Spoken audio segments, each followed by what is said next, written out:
స్వాగతం। ఈ రోజు ఆంధ్ర రాష్ట్ర ముఖ్యమంత్రి నారా చంద్రబాబు నాయుడు మరియు నందిగామ నియోజకవర్గ శాసనసభ్యురాలు తంగిరాల సౌమ్య ఆదేశానుసారం నందిగామ పురపాలక కమిషనర్ ఈవి రమణబాబు ఆధ్వర్యంలో మొక్కల్ని నాటి పర్యావరణానికి ఊపిరిపోసి కాలుష్యాన్ని తరిమికొట్టి మనందరం ఆరోగ్యంగా జీవిద్దామని కమిషనర్ పేర్కొన్నారు। నందిగామ పట్టణంలోని అగ్నిమాపక కేంద్రం ప్రాంగణంలో శుక్రవారం ఉదయం మనం వనం కార్యక్రమంలో భాగంగా మొక్కలు నాటారు। మున్సిపల్ కమిషనర్ మరియు ఎన్డీఏ కూటమి నాయకులు తదితర మొక్కలు నాటి మొక్కల పెంపకం ఆవశ్యకతను వివరించారు। ఈ కార్యక్రమంలో మున్సిపల్ సిబ్బంది మరియు పట్టణ ఎన్డీఏ కూటమి నాయకులు పాల్గొన్నారు।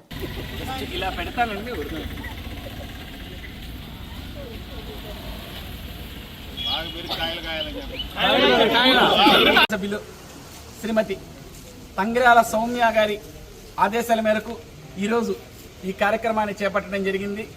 కొన్ని ప్రత్యేక కారణాల దృష్ట్యా వారి కార్యక్రమానికి హాజరు కాలేకపోయారు।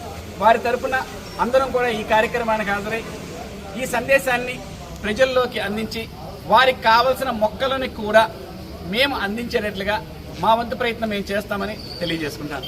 Thank you sir.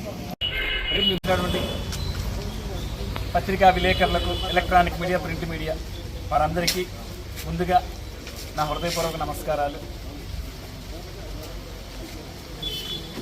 2 రోజుల క్రితం నుంచి నందిగామ మున్సిపల్ కమిషనర్గా ఛార్జీ తీసుకోవడం జరిగింది।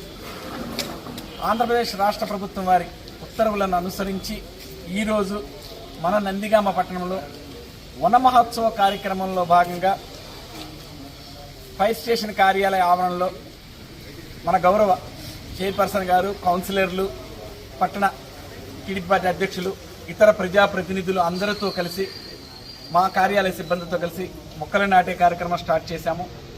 ఈరోజు ఇది కేవలం ప్రారంభం మాత్రమే। ప్రతి ఒక్కరూ కూడా నందిగామ పట్టణంలో మొక్క నాటడానికి అవసరమైన స్థలము ఉన్నట్లయితే అందులో పర్యావరణానికి ఏ విధమైనటువంటి హాని కలిగించనటువంటి మొక్కలని నాటాలని, అందులో భాగంగానే కేంద్ర రాష్ట్ర ప్రభుత్వాలు అమలు చేస్తున్నటువంటి మా నామ్ పర్ పేట్ అంటే తల్లి పేరుతో మొక్క, ఆ కాన్సెప్ట్ ఎందుకు పెట్టారంటే కన్నతల్లి అంటే మనందరికీ ఎంత ప్రేమాభిమానాలు ఉంటాయో మనము నాటే మొక్క మీద కూడా అంత ప్రేమతో, అంత అభిమానంతో ఆ మొక్కని కాపాడాలని, ప్రతి ఒక్కరికి ఆ బాధ్యతని గుర్తు చేయాలని రాష్ట్ర కేంద్ర ప్రభుత్వాలు ఆ పేరుతో మొక్కలు నాటే కార్యక్రమాన్ని చేపట్టాయి।